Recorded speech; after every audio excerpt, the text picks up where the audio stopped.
주야 고맙습니다. 오늘도 이 자리에 오신 여러분 주의 이름으로 축복합니다. 우리 옆에 있는 분들과 인사하겠습니다. 잘 나오셨습니다. 은혜 누리시기를 바랍니다. 네, 귀한 여러분 되시기를 축복합니다. 고맙습니다. 오늘 어떤 날인 줄 아세요? 네, 죄의 수요일이 아니라 애쉬, 영어로 애쉬라고 하는데 애쉬 웬즈데이입니다. 이 사순절을 시작하는 알림의 수요일이고요. 죄를 뒤집어 쓰고 회개하며 주님 앞에 나오는 날이다. 그래서 애쉬 웬즈데이, 죄의 수요일입니다. 사순절이 시작되는 것을 알리는 교회의 절기입니다. 오늘부터 이제 사순절이 다음 주부터 시작될 텐데, 예수 그리스도의 발자취를 따라서 예수님의 삶과 신앙을 묵상하는 시간들입니다. 사순절을 보내고 그 다음에 종료주일이 되면 고난주일을 거쳐서 이제 부활주일을 맞게 됩니다. 교회의 절기 가운데 가장 중요한 절기라고 볼 수 있습니다. 부활절은 너무나 중요한 절기이죠.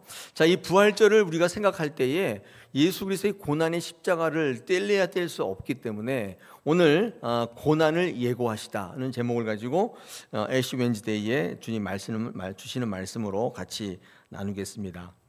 여러분, 예수님이 십자가의 고난을 받으시고 십자가에 죽으신 사건은 이 구속사적으로 굉장히 중요한 의미가 있습니다. 왜냐하면 예수님이 구원을 성취할 때 쓰셨던 방법이 힘이 아니라 고난입니다. 이 굉장히 특별하죠.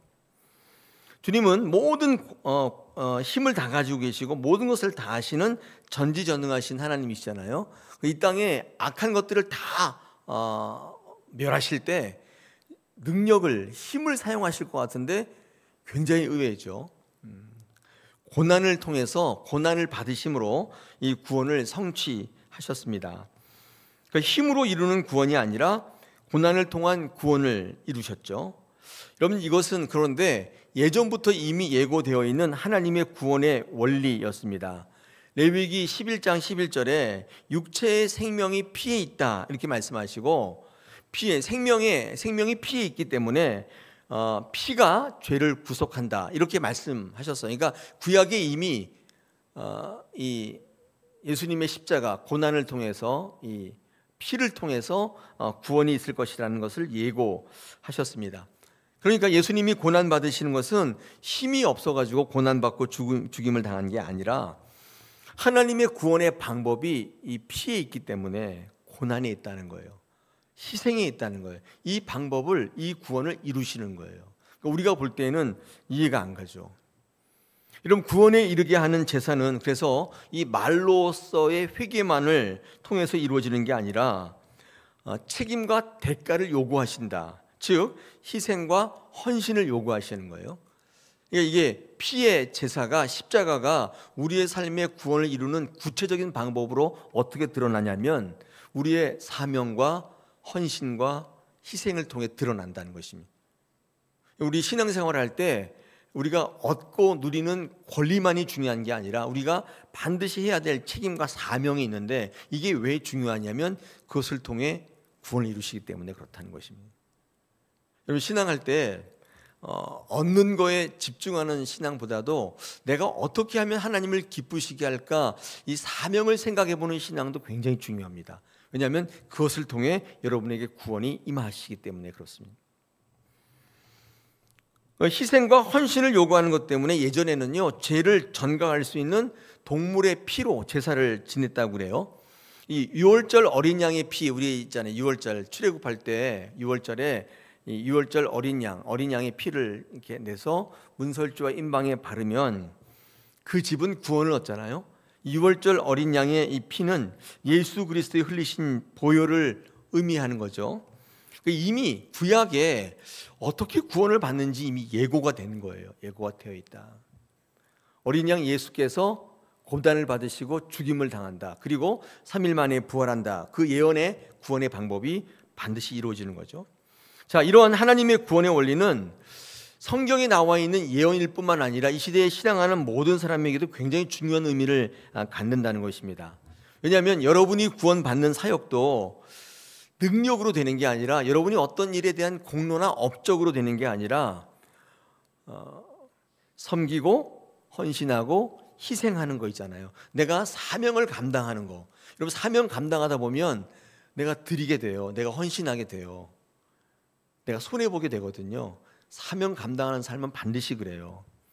그것을 통해 구원을 주신다는 메시지가 우리의 삶에도 그대로 적용되기 때문에 이 고난을 통한 구원에 대한 이 예언은 지금 우리의 삶에도 굉장히 중요해요. 고난을 극복할 게 아니라 고난을 통해서 성장하셔야 돼요. 여러분의 신앙이 고난을 극복하기 위한 신앙이 아니라 고난이 임했을 때 그 고난이 주시는 의미를 알고 그 고난이 여러분의 성장을 이루는 바탕이 되어야 하는 거죠. 여러분, 이 고난을 통해서 구원을 이루시고 고난을 받으시고 십자가에 못 박혀 죽으시고 부활하셔서 우리를 구원하신 예수님의 고난의 이 부분을 오늘 이제 같이 묵상하기를 원합니다. 아까 피 있잖아요. 이 피가 이 책임과 사명을 의미하는 거예요. 피는 그런 거죠. 그렇기 때문에 다시 한번 말씀드리지만 책임과 사명의 신앙을 해야 한다. 이제 그거는 회피하고 무엇을 얻을까? 내가 무엇을 쉽게 갈까? 이런 생각의 신앙보다도 이 사명을 감당하는 신앙이 필요하다는 것입니다. 그러므로 십자가에서 예수의 보혈이, 십자가에서의 고난이 우리의 삶에 주는 메시지는 굉장히 크다고 볼 수 있습니다. 자, 이 고난을 통해서 우리를 구원하시는 예수님의 구원의 의미도 매우 크지만, 자, 오늘 묵상하는 것처럼 그에 못지않게 의미가 있는 게 뭐냐면 예수님께서 고난을 예고하고 계신다. 이 의미도 굉장히 큽니다. 이런 거 예고 안 하고 그냥 고난을 통해서 십자가를 통해 구원하시면 되는데 왜 자꾸 이거 예고를 하실까? 오늘 묵상할 제목인데요. 이 예고하시는 것도 이 고난을 통해서 우리를 구원하시는 그 의미만큼이나 굉장히 중요한 의미를 갖습니다. 예수님은 성경 읽으실 때 오늘 말씀 속에서도 마찬가지지만 우리 21절에 보니까 많은 고난을 받고 죽임을 당하고 3일에 살아날 것을 제자들에게 비로소 나타나셨다, 이렇게 이야기하고 있잖아요. 얘기를 이제 고난을 예고하고 계신다는 것입니다. 여러분, 성경에 보면요, 예수님이 고난 당하고 죽임을 당한다는 부분이 총 4번 나옵니다. 4번 복음서에 나오는데 다른 복음서에 3번, 마태복음에만 4번 등장해요. 왜냐하면 4번 4차 예고는 이 종말에 대한 예언과 같이 나오거든요. 종말에 대한 예언, 소묵시록은 마태복음에만 있기 때문에 마태복음에는 4번 나오고 다른 복음서에는 3번 등장합니다. 근데 굉장히 특이한 것은 요한복음에는 예수님의 고난 예고가 없어요. 그러니까 누가나 마가에는 3번 등장하고 마타에만 4번 등장하고 요한복음에는 고난의 예언이 없습니다. 왜 그럴까요? 그 요한의 신학에 독특한 게 있는데 요한은 예수님의 고난 예고를 적지 않았어요. 왜냐하면 이 고난을 예고할 게 아니라 이 고난 자체가 예수님의 능력이라고 생각했기 때문에 그 예수님의 그 고난이 바로 생명이고 예수님과 사귐이라고 생각을 했던 것 같아요. 앞에 화면 보시면 요한일서 1장 1절, 2절, 3절, 4절에서 요한은 다음과 같이 이야기합니다. 태초로부터 있는 생명의 말씀에 관하여는 우리가 들은 바요, 눈으로 본 바요, 자세히 보고 우리 손으로 만진 바라. 이 생명이 나타내신 바 된지라. 이 영원한 생명을 우리가 보았고 증언하여 너희에게 전하노니 이는 아버지와 함께 계시다가 우리에게 나타나신 바 된 이시니라. 우리가 보고 들은 바를 너희에게 전함은 너희로 우리와 사귐이 있게 함이니 우리의 사귐은 아버지와 그의 아들 예수 그리스도 더불어 누림이라. 우리가 이것을 쓰면 우리의 기쁨이 충만하게 하려 함이라 말씀합니다. 이게 무슨 말일까요? 이 요한은 이 고난의 현장에 있었던 사람, 십자가 아래에서 똑똑히 예수의 고난을 보았던 사람이에요. 직접 경험했던 유일한 제자지 않습니까? 요한은 예수의 고난을 예고하는 것 정도가 아니라 요한이 십자가 밑에서 생생한 예수님의 고난과 죽음을 겪었기 때문에 이게 어떤 예고성이 아니라 실제로 그의 삶에 임하는 생명이었고 그것이 바로 예수님과의 직접적인 사귐이었어요.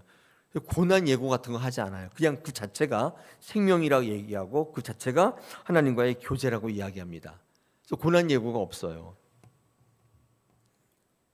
좀 독특한 신앙이죠. 그래서 이 요한복음은 이 사복음, 공간복음이라고 하지 않아요. 그냥 복음서라고 하는데 다른 것과 약간 견해를 달리해요. 자, 이 고난의 예고는 제자들뿐만 아니라 많은 성도들, 주님의 탁월한 능력을 쫓아다니는 많은 성도들, 그들을 한번 감안해 보면 예수님의 이 고난 예고, 내가 고난을 받고 죽을 것이다, 이 고난의 예고는 결코 쉽게 할 수 있는 얘기가 아니에요. 왜냐하면 내가 주님을 바라보고 쫓아다녔는데 그 주님이 죽는다고, 고난당한다고 하면 좀 안 맞잖아요. 자칫하면 제자 공동체에서 이탈하는 사람도 많고 교회를 떠나는 사람도 많을 겁니다. 왜냐하면 주님의 이 탁월한 능력을 바라보면 신앙생활을 하고 있는데 주님이 고난받고 죽는다 그러면 누가 거기 오겠어요? 자, 그럼에도 불구하고 예수님은 제자들에게 수차례 자신이 질 십자가와 고난에 대해서, 죽음에 대해서 말씀했습니다. 어쩌면 아무 유익도 없을, 오히려 역효과가 있을, 왜 이 순환의, 이 고난에 대한 예고를 하셨을까요? 제가 표를 한번 만들어 와 봤습니다. 1차, 2차, 3차, 4차인데요. 이 고난의 예고가 계속 등장하는데 1차 고난의 예고는 언제 있었냐면 베드로의 믿음의 신앙 고백을 들은 이후에 나와요. 2차 예고는요, 변화산에서 내려와서 귀신 들린 아이를 고치신 이후에, 그때 2차적으로 고난을 받고 죽을 것임을 예고하십니다. 3차는 마태복음 19장 부자 청년 이야기와 포도원 품꾼의 비유가 있은 이후에 내가 고난을 받을 것이다 이야기하는 거예요.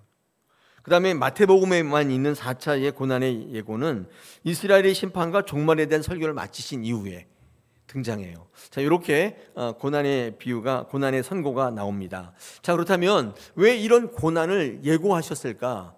어쩌면 본전도 못 건질, 많은 사람들이 주로부터 떠나갈 수 있는 가능성이 있는데도 불구하고 왜 이 고난을 예고하셨을까? 두 가지 목적이 있다고 보여지는데, 그 첫 번째 목적은 뭐냐면요, 예수님의 고난은 이 계획된 하나님의 사건인 것을 드러내시기 위한 거예요. 그러니까 미리 예고한 거예요.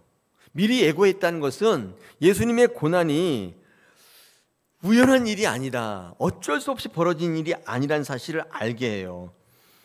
예수님께서도 스스로 예기치 못한 가운데 어쩔 수 없이 벌어진 일이 아니고 우연스럽게, 갑작스럽게 이루어진 게 아니라 하나님의 섭리에 따라서 이미 작정된 일이에요.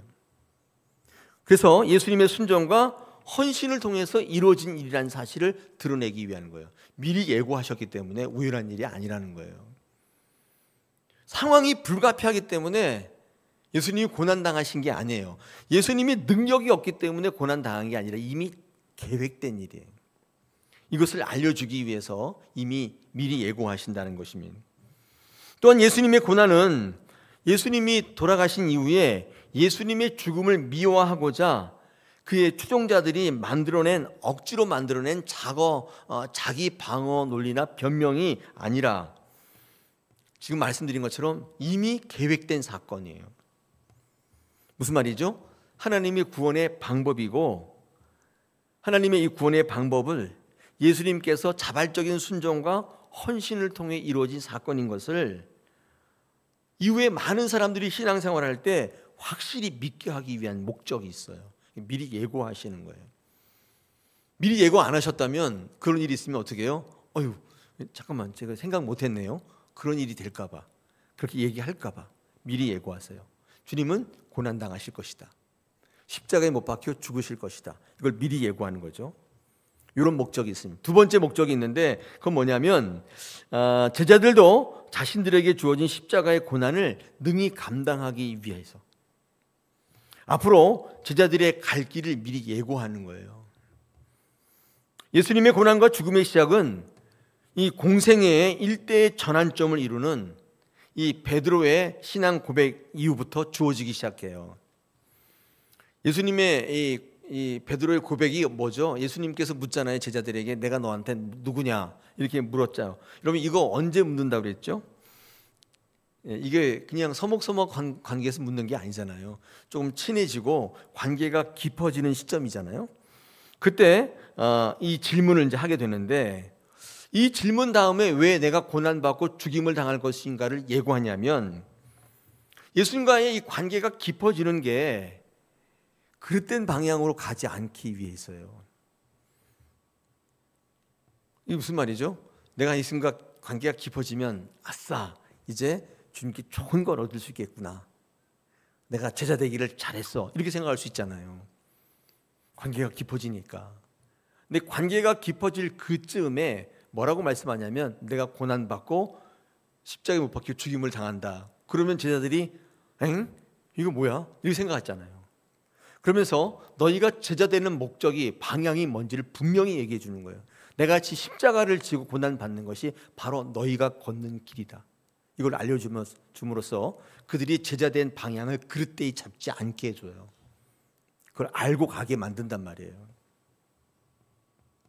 만약에 이렇게 고난을 예고하지 않으면, 사역의 방향을 정확하게 알려주지 않으면 엉뚱한 길로 자꾸 목적을 잡는 거예요. 예수 제자가 돼서 뭔가를 자꾸 이루려고 하고 뭔가를 자꾸 받으려고 하고, 이게 안 맞잖아요. 결과적으로는 예수님의 제자로서의 길을 걷지 못하게 돼요. 중간에 포기하게 돼요. 또한 이후에 극렬하게 반대하는 많은 유대인들의 박해에 견디지 못하게 돼요. 결과적으로는 제자가 되지 못한단 말이죠. 미리 예고해 주는 거예요. 너희가 제자의 길이 어떤 것인가를 알려주는 거예요. 여러분, 사순절이 왜 우리 신앙이 중요한 줄 아세요? 이 효과가 있어요. 내가 예수 믿고 기도해서 내가 원하는 걸 다 받아야지, 내가 예수 믿고 예수님한테 구해가지고 내가 원하는 걸 다 얻어야지 라고 생각하는 사람들에게 성도의 신앙의 방향이 뭔지를 알려주는 거예요. 예수님이 고난당했는데 십자가에 못 박혀 죽는데 이게 바로 당신의 길이라고 얘기해 주는 거예요. 그래서 올바른 제자의 길로 갈 수 있도록 방향을 잡아줘요. 할렐루야. 여기 보면 여러분 지금 표정이 굉장히 심각해요. 네. 왜 이렇게 심각하세요? 네. 여러분이 신앙생활의 목적을 바로 잡아준다니까요. 그래서 1차, 2차, 3차, 4차 예수님의 고난과 죽음의 예고는 공통점이 있어요. 공통적으로 한결같이 제자들이 예수님을 잘못 생각할 즈음에, 내가 제자됨의 목적을 잘못 이해하고 있을 즈음에 헛된 것을 쫓을 만한 위기 상황 속에 선포가 돼요. 고난이 예고돼요. 그런 목적이 있어요. 아까 1차 표 보여주세요. 표 보니까 예수님이 베드로에 대한 고백을 들으셨잖아요. 여러분, 베드로가 이 고백을 할 때가 언제죠? 한참 고무되어 있을 때예요. 예수님의 기적들을 보고 한참 고무되어 있을 때 베드로가 제자됨의 방향을 그릇되이 생각할까 봐 고난이 예고돼요. 지금 베드로가 한참 업돼 있잖아요. 그때 2차 때 보니까 이 변화산상에서 베드로, 야고보, 요한이 뭘 봤어요? 모세도 보고 엘리야도 보고 난리가 났잖아요. 그 직후에 야, 예수 믿으면 굉장해지는구나 이렇게 생각할 그 즈음에 고난은 생각지도 않고 그 다음에 부귀영화 영광의 자리에 오를 거라고 생각했던 그 즈음에 고난의 예고가 선포되고 있어요. 이것도 똑같아요. 공통점이 있어요. 3차는 아까 제가 말씀드린 것처럼 부자 청년, 포도원 품꾼의 비유, 이거 다음에 나오는데, 이런 부자 청년이 누구예요? 영생을 물으러 왔는데 결국 영생은 얻지 못하고 물질을 쫓아 떠난 그 부자 청년을 보고 난 직후에,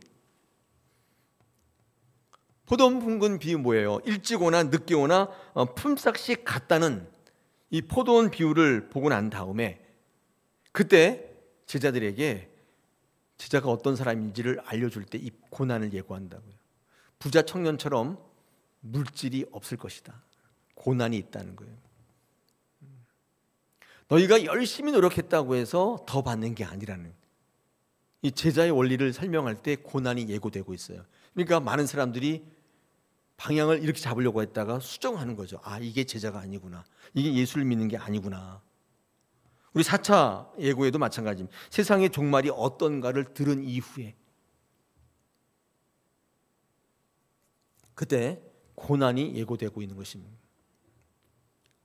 그러므로 고난 예고는 제자들이 전혀 예상치 못한 상황에서 갑자기 예수께서 고난을 받게 될 때에 이 충격을 완화시키고 낙심치 않게 함으로 말미암아 제자들이 복음 사역을 제자로서의 삶을 계속 이어가게 만들 목적이 있어요.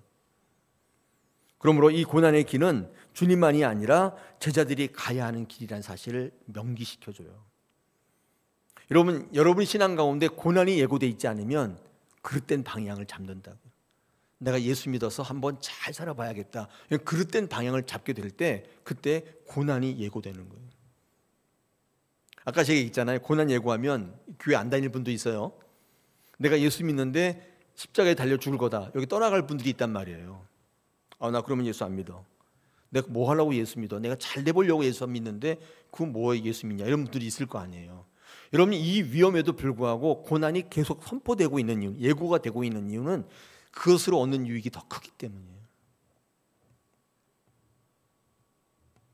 그러므로 이 제자의 길을 걷는 것은 쉽지 않잖아요. 미리 준비하고 예비하지 않으면 확실한 소명, 방향성이 없으면 절대로 갈 수 없는 길이기 때문에 그렇습니다. 재미로 갈 수 있는 게 아니고 여러분의 의지로 갈 수 있는 길이 아니에요. 이게 제자로 살아간다는 일은 절대로 그렇지 않습니다. 이런 고난을 통해 이 사순절 의미가 오늘날 성도들에게 주는 더 중요한 건 뭐냐면 이 고난과 십자가의 신앙이 바로 저와 여러분이 추구하는 걸어가야 될 신앙이라는 거예요. 우리가 걷다 보면 끝이 어딘, 종착점이 어디예요? 피 흘리는 십자가 밑이 끝이란 말이에요. 놀라셨어요? 이렇게 신앙생활 열심히 하다 보면 그 끝이 어디예요? 50평짜리 아파트가 끝인가요? 내가 이루고자 하는 목적을 다 이루어가지고 사람들 앞에 당당하게 서는 게 그 끝인가요? 거기가? 아니라는 거예요. 그거를 계속 얘기해 주는 거예요. 예수께서 고난을 통해서 구원을 이루신 것처럼 우리들도 마찬가지로 내가 바라고 원하는 것을 성취함으로써가 아니라 예수님처럼 고난을 통해서 이 사명을 감당함으로 인하여서 하나님과 연합을 이루어낼 수 있다는 사실을 우리에게 증거하고 있습니다. 고난이 미리 예고되고 있는 이유예요. 목적이에요. 할렐루야. 조금 제가 너무 좀 이렇게 선생님처럼 설명했나요? 좀 이렇게 와닿으세요? 고난을 예고하신 이유가 이런 목적이 있었구나. 네. 자, 그렇다면 이 고난이 갖고 있는 이제 우리의 신앙의 의미가 있습니다. 이거 구속사적인 의의가 있는데, 여러분 예수님은요 자신의 죽음과 고난을 알고 계셨어요. 알고 계셨단 말이에요. 그럴 수도 있지. 여러분 이게 알고 계셨다, 미리 알고 계셨다는 데 의미가 있어요. 구속사적인 의미가 있는데 이게 어떤 의미가 있냐면 이런 의미가 있습니다. 예수님은 자기가 앞으로 살아갈 때의 이 구속사의 모든 과정 속에 고난당하고 십자가의 죽임을 당할 것을 알고 계셨다는 것은 뭐냐면 예수님은 구원의 전 과정을 주관하시는 하나님이심을 드러내는 거예요. 이게 좀 약간 학문적 의미인데 이런 의미가 있어요. 예수님은 인간이기 때문에 아무것도 모르고 얼떨결에 그 고난당하시고 죽임을 당한 게 아니라 모든 전 과정을 다 알고 계시는 하나님 그 자체이셨다는 거예요. 그걸 성자 하나님이라고 불러요. 예수님은 하나님의 명령과 의도에 따라 피동적으로 움직이시는 종속적인 존재가 아니라, 별개의 존재가 아니라 예수님과 하나님은 하나라는 사실을 말씀하는 삼위일체의 또 다른 성경적 증거예요. 다 알고 계셨어요. 모르고 있었는데 어느 날 갑자기 하나님께서 예수님 기도하는데 너 십자가에 못 박혀라. 이거 뭐니나, 그런 게 아니에요. 다 알고 계셨어요. 예수님은 이 땅에 오신 하나님이세요. 하나님. 그런 의미가 있어요. 예수님과 하나님은 하나이시구나를 드러내는 성경적 증거예요. 또한 이렇듯 예수님이 하나님이면서도 불구하고 십자가의 고난과 또 죽음에 순종하며 묵묵히 감당하셨다는 것은 이 하나님이 얼마나 겸손하시고 겸허하시고 사랑이 많으신 분인가를 드러내고 있다. 이런 구속사적인 의미가 있어요. 예수님이 고난을 예고하셨다는 것은 단순히 미리 얘기하셨다, 그런 의미를 뛰어넘어서 이런 의미가 있다는 것입니다. 이 일로 인하여 하나님이 얼마나 겸손하신 분인지, 하나님이 우리를 향한 사랑의 깊이와 무게가 얼마나 큰 것인지를 말씀해줘요. 그러므로 예수님의 고난이 어쩔 수 없는 구원의 한 과정뿐만이 아니라 진정한 예수님의 능력이라는 사실을 우리에게 드러내요. 예수님의 능력은 힘이 아니라 겸손과 순종이라는 사실을 드러낸다. 이걸 통해서 구원을 이루시는 거예요. 여러분, 우리의 구원도 마찬가지예요. 아까 얘기했잖아요. 우리의 어떤 구원, 우리의 어떤 능력, 체험, 무슨 뭐 경험, 업적, 공로, 헌신 이런 것 때문에 구원받는 게 아니라 여러분이 하나님에 대한 순종. 도저히 받아들일 수 없는데 어떻게 그 자리로 가요? 근데 순종, 겸손 이런 것들이 여러분을 구원하신다는 중요한 메시지가 있단 말이에요.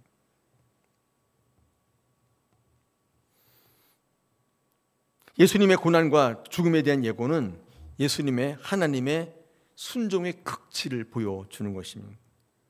보여주고 있어요. 순종의 극치를 보여준다. 그 순종으로 구원을 이루신 거예요. 예수님이. 오늘날 성도들이 걸어야 할 길도 바로 그거라고 얘기해 주시는 거예요. 여러분, 교회에 오셔서 순종을 연습하셔야 돼요. 여러분, 순종하면 반드시 부흥이 있습니다. 순종하지 않으면 부흥은 꿈도 못 꿔요. 하나님의 말씀이 선포될 때 아멘 하셔야 돼요. 근데 내 안에 이게 거부가 있잖아요. 정말 그렇게 될까? 나는 그렇게 생각하지 않는데 그런 게 있을 수 있잖아요. 하나님의 말씀이라고 선포되면 무조건 아멘 하셔야 돼요. 그래야 거기 부흥이 있어요. 자기를 부인하고 자기 십자가를 져야 한다는 말이 그 말이거든요. 예수님의 이 고단 예고는, 그리고 십자가의 죽음은 예수님의 하나님의 순종의 극치를 보여주시고 그 순종을 통해 구원을 이루셨다는 것을 우리에게 알려줘요. 성경에 굉장히 많이 있습니다. 제가 몇 가지 예를 한번 들어보면, 여기 신명기 34장은 모세의 죽음을 이야기하고 있어요. 모세는 처음부터 사명을 받을 때부터 순종했어요. 하고 싶지 않았는데 하나님께서 하라고 하시기 때문에 했어요. 이거 순종이라고 해요. 순종은 항상 억지로의 개념이 들어가 있어요. 하고 싶지 않는데 하는 게 순종이고요. 하고 싶은데 하지 않는 게 순종이라고요. 어떤 분은 말씀하시는데 내가 기쁘지 않기 때문에 안 하겠다. 기쁨이 사라진대요. 그래서 안 한대요. 불순종이라고 한 그거를. 누구는 하고 싶어 해요. 예수님이 이거 하고 싶어 하신 게 아니에요. 하나님이 말씀하실 때 아멘 하신 거예요. 모든 사람이 기쁘지 않대요. 그게 뭐예요? 그래서 순종하는 거예요. 기쁜데 왜 순종 못해요? 그러면 순종할 필요 없잖아요. 그냥 하면 되는 거지. 기쁘지 않기 때문에 순종하는 거예요. 사도 바울이 그랬어요. 모든 사역이 기쁘지 않았어요. 매일 얻어맞고 죽이러 다니는 사람이 너무 많고 되는 일은 하나도 없고 순종하는데 그게 진짜 순종이잖아요. 내가 하고 싶어. 그게 무슨 순종이에요? 하면 되는 거죠. 순종에서 억지로의 개념이 들어가 있단 말이에요. 모세는요, 처음부터 별로 안 하고 싶었는데 하라고 그래서 했는데, 여러분 신명기 34장 읽어보세요. 이제 다 끝났으니까 죽으래요. 너는 저기 가나안 땅에 못 들어간대. 죽으래요. 어이가 없잖아요. 아니, 하고 싶지 않다는 사람 억지로 끌었다가 시킨 사람은 누군데 이제 와서 가나안 땅 한번 쭉 보여준 다음에 넌 죽으래요. 말도 안 되잖아요. 여러분들 여기 읽어보시면요, 이 모세의 변명이 없어요. 모세의 말이 없어요. 이게 말도 됩니까? 지금 죽으라니요. 이런 법이 어디 있습니까? 이런 게 없어요. 순종해요. 순종해. 여러분, 예수님의 메시아 사역도 마찬가지인데 처음도 순종이고 마지막도 순종이에요. 성부 하나님의 파송과 성자 하나님의 순종으로 이 땅에 인간되어 오셨고, 이 성자 하나님의 순종이 없었다면 절대로 이 땅에 인간되어 오실 일도 없었고 인간을 구원할지도 않았을 거예요. 인류를 구원하기 위한 메시아 사역은 순종으로 시작되었고 순종으로 마무리돼요. 이 땅에 오신 예수님은 자기를 낮추시고 죽기까지 복종하시고 십자가에 죽으셔서 순종을 마무리하세요. 빌립보서 2장 8절 아시죠? 사람의 모양으로 나타나서 자기를 낮추시고 죽기까지 복종하셨으니 그 십자가에 죽으셨다. 순종으로 마무리해요. 모세나 예수님의 사역은 온통 고난당했지만 순종으로 승리하는, 고난에서 승리하는 모습을 보여주는 것입니다. 여러분, 고난을 이기는 것은 저항하고 벗어나는 길이라고, 벗어나는 것이라고 생각할 수 있잖아요. 고난을 이길 때 저항하고 안 한다고 막 버티고 이러는 게 방법이라고 생각할 수 있는데, 모세와 예수님의 삶에서 고난을 이기는 것은 저항과 대항이 아니라 순종이에요. 그때 고난을 이기더라는 거예요. 모세는 신명기 34장에서 정말 죽어요. 이름도 없이 사라져요. 거기 보니까 묘도 없대요.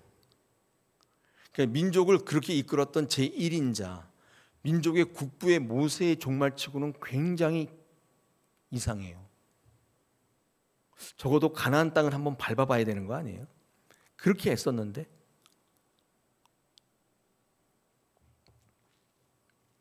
자, 그렇다면 모세는 어떻게 이렇게 순종할 수 있었을까? 마지막에 한마디의 변명도 없이. 이유가 있습니다. 하나님의 뜻을 잘 알았기 때문이에요. 여러분, 순종하지 못하는 경우가 뭐냐면 하나님의 뜻을 모르기 때문에 그래요. 여러분, 모르면 순종하기가 굉장히 어렵습니다. 그런데 하나님을 알고 나면 순종처럼 쉬운 게 없어요. 단 한마디의 변명도 항변도 절규도 없어요. 이 모세는 온전한 순종을 보여줘요. 이유가 간단합니다. 하나님을 잘 알고 있었기 때문에. 그래서 순종할 수 있었어요. 만약에 모세가 하나님을 잘 모르고 있었다면, 대체 이런 법이 어딨냐고 항의했더라면, 하나님이 내게 이렇게 가혹할 수가 있느냐, 이게 다 단물 쪽쪽 빨아먹다가 버리는 것이냐, 이렇게 항의했다면 이런 순종이 가능했을까요? 하나님이 왜 그러시는지 하나님을 잘 몰랐다면, 저항했다면, 계속 자기 의를 주장했다면 이런 순종이 가능했을까요? 민수기 12장 3절에서는요, 모세의 온유함이 지면의 모든 사람보다 승하다고 말합니다. 그의 온유함이 모든 사람보다 낫다는 것은 그의 인격 때문이 아닙니다. 그의 성격이 좋기 때문이 아니에요. 그가 참을성이 있기 때문이 아니에요. 모세의 온유함이 모든 사람보다 탁월했던 것은 한 가지 이유 때문인데, 누구보다도 하나님을 잘 알고 있었기 때문이에요. 그래서 모세 자신도 이해되지 않는 죽음에 순종할 수 있었던 것은 바로 이 이유 때문입니다. 여러분, 앞에 화면 보십시오. 신명기 34장 10절, 11절, 12절 다음과 같이 말합니다. 그 후에는 이스라엘의 모세와 같은 선지자가 일어나지 못하였나니, 모세는 여호와께서 대면하여 아시던 자요, 여호와께서 그를 애굽 땅에 보내사 바로와 그의 모든 신하와 그의 온 땅의 모든 이적과 기사와 모든 큰 권능과 위엄을 행하게 하심에 온 이스라엘 목전에서 그것을 행하던 자다. 굵은 글씨 보세요. 모세는 여호와께서 대면하여 아시던 자래요. 출애굽부터 지금까지 모든 기적과 이사와 큰 능력을, 위엄을 행하던 자래요. 이게 무슨 말이에요? 모세만큼 하나님을 잘 아는 사람도 없고 하나님과 친밀한 사람도 없었다는 뜻이에요. 하나님께서 이런 모세를 통해서 일하시고, 이 모세를 통해서 하나님 앞에 큰 일을 맡기시는. 여러분 같으면 어떻게 하시겠어요? 이렇게 다 부려먹고 난 다음에 마지막에 너 죽어라, 어떻게 하시겠어요? 세상에나 이런 일이 어떻게 있을 수가 있느냐. 세상에 교회에 다니는 사람만 나쁜 줄 알았더니 하나님도 굉장히 나쁘시네, 이러시겠어요? 여러분, 아브라함이 이삭을 바치지 않습니까? 사라한테 말하지도 않고 부인 일찍 집을 떠나서 이 이삭을 데리고 모리아산으로 갑니다. 모리아산 가다 보니까 이삭이 이상해요. 그래서 제사 지낸다고 그러는데 이상하니까 이 이삭이 아버지 아브라함에게 묻습니다. 아빠, 재물은 어디 있어? 물으니까 아브라함이 가보면 안다고 얘기해요. 갔더니만 이삭을 꽁꽁 묶더니 제단 위에 딱 올려놔요. 너무나 자연스럽게. 그걸 본 독자들은 놀래요. 와, 복을 받고 싶다고 그러더니만 완전히 복 받고 싶어서 미쳤구나. 독해도 이만저만이 아니구나. 어떻게 자식을 제물로 바쳐서 복을 받으려고 그러지? 이런 생각을 저는 처음에 아무것도 모를 때 그렇게 생각했었어요. 와, 이 아브라함 진짜 독하다. 어떻게 이럴 자식을 이럴 수가 있냐. 근데 나중에 알게 되었습니다. 아브라함이 그렇게 할 수 있었던 이유는 복을 받고 싶어서 독해서가 아니에요. 이유가 딱 한 가지 있어요. 하나님을 잘 알기 때문이에요. 하나님은 절대로 이삭을 죽이지 않는다. 이 사실을 알고 있었기 때문이에요. 그 사실로 나를 시험하고 있다는 사실을 알았기 때문이에요. 하나님은 절대로 인신 제사를 받는 분이 아니란 사실을 알고 있었기 때문이에요. 여러분, 하나님을 알면 순종은 너무나 쉬운 거예요. 모르면 순종만큼 어려운 게 없어요. 거의 불가능해요. 자기 뜻대로 하고야 마는 거예요. 안 합니다. 절대로. 하나님에 대한 무지, 반대로 나에 대한 확신과 나에 대한 인정, 이게 얼마나 무서운 것인지를 말씀하고 있어요. 왜냐하면 하나님을 적대한 이로 만들기 때문에 그렇습니다. 여러분, 사탄이 굳이 수고스럽게 하나님과 싸울 필요 없어요. 하나님을 대적하게 하는 가장 쉬운 길은 우리를 무지하게 만들면 돼요. 아무것도 모르게 만들어서 그냥 자기 멋대로 하게 만들면 계속 저항하고 반대하고 불순종하다 망하는 것입니다. 여러분, 좋은 것을 주든 나쁜 것을 주든 하나님을 알아가는 자리에 못 가게 만들면 되는 거예요. 하나님을 모르는 자로, 무지한 자로 만들 수만 있다면 사탄은 무슨 짓도 해요. 좋게도 만들어주고 나쁘게도 만들어줘요. 행복하게 해주기도 하고 불행하게도 만들어요. 하나님을 모르고 우리만 아는 자가 되면 우리는 자연적으로 하나님의 적대자가 되는 거예요. 불순종하는 자가 된단 말이죠. 여러분, 그러므로 교회는 우리의 상황과 관계없이 하나님을 전하고 가르치는 사명을 잘해야 돼요. 하나님의 손에 든 것이 무엇인지를 가르치기보다는 하나님이 누구인지를 가르쳐줘야 돼요. 그럴 때 승리하는 거예요. 여러분, 겟세마네 동산의 기도를 한번 읽어보시면 사실상 예수님의 십자가 사건에 굉장히 불필요한 과정처럼 보입니다. 주님, 저 이거 하고 싶지 않은데요, 이렇게 기도하잖아요. 예수님께서 할 수만 있다면 이거 피하게 해주세요. 여러분, 이 기도가 좋아 보여요? 예수님이 연약하는 것처럼 함을 드러내는 것처럼 보이잖아요. 예수님이 메시아 구원 사역에 대해서 이해가 별로 없는 분처럼 보이지 않습니까? 사실 이 겟세마네 동산의 기도는 있지 않아도 돼요. 그거 왜 거기다 써놓는지 잘 모르겠어요. 그럼에도 불구하고 이 겟세마네 동산의 기도가 예수님의 고난의 정점에 기록되어 있는 이유가 있습니다. 그건 뭐냐면 예수님은 겟세마네 동산의 기도를 통해서 또 한 번의 순종을 보여주세요. 그래서 이거 안 하게 해달라고 하니까 하나님께서 그래 하지 마 이렇게 안 하는 게 아니라 그냥 그 길을 하라고, 그거 하라고 그러잖아요. 그랬더니 예수님께서 순종하시잖아요. 나의 뜻대로 하지 마시고 주님의 뜻대로 하기를 원합니다. 그러므로 겟세마네 동산의 기도는 예수님이 다시 한번 하나님의 뜻에 대해서 순종하는 순종의 극치를 보여줘요. 인간적인 면을도 보여주지만 극치를 보여줘요. 하나님을 더 확실하게 아는 것이죠. 그 참혹하고 엄청난 십자가에 죽기까지 순종할 수 있었던 힘, 순종이었던 거죠. 하나님에 대한 암, 확신, 이런 거예요. 여러분, 신앙할 때 이것을 목표로 달려가셔야 돼요. 이제 사순절이 시작되는데 주의 고난에 동참하기를 원한다면 십자가에 못 박힐 게 아니라 굶고 그러는 게 아니라 하나님을 더욱 잘 알아가는 여러분의 신앙의 행보가 주의 고난에 동참하는 게 되는 거예요. 할렐루야. 아멘. 여러분, 사순절이 이제 시작되고 있는데 주님을 더 잘 알아가는, 우리 청년들은 목사님이 묵상집 줬죠. 매일 묵상하시면서 하나님을 더 잘 알아가시는, 우리 장년들은 새벽기도 나와서 매일 말씀으로 하나님 더 잘 알아가고, 그때 주의 고난에 동참하는 거예요. 그게 막 찰킥 때리고 필리핀처럼 막 십자가에 진짜 못 박히고 뭐 이게 아니에요. 그런 게 아니라 예수님의 순종을 체험하시는 귀한 사순절이 되시기를 축복합니다. 자, 오늘 주시는 말씀